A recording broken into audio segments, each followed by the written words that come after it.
Magazinlarda, do'konlarda bo'ladigan eng ko'p o'g'irliklar asosan rastalarni ko'rinmaydigan taraflarida bo'ladi. Ya'ni kassaga ko'rinmaydigan taraflarda, bir chekkalarda bo'ladi va kassirlar tomonidan bo'ladi.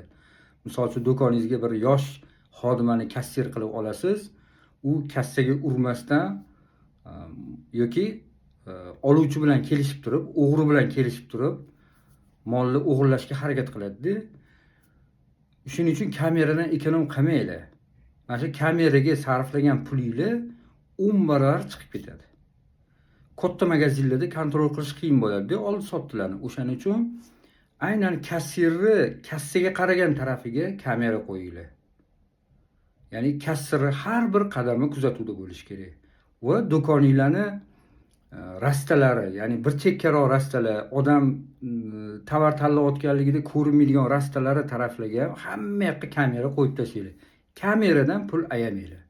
Men hozir kamera do'konini reklama qilayotganim yo'q.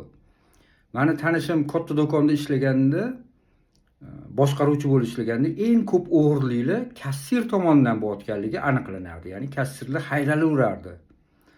Endi harom halolni farqiga bormagan odamlarga farqi yo'q. Muhimi har kuni mol olib ketish bo'ladi.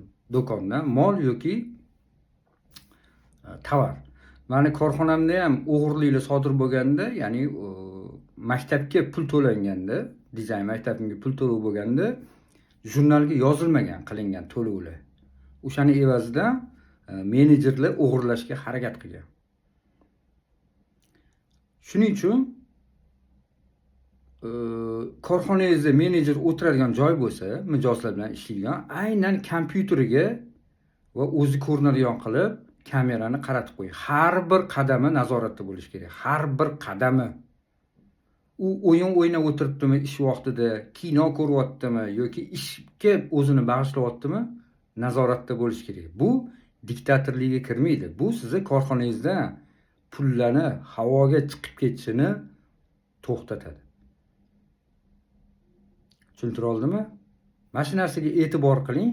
Agar sizda korxona yoki magazin bo'lsa, shu narsaga e'tibor qiling. Keyin menga rahmat deysiz.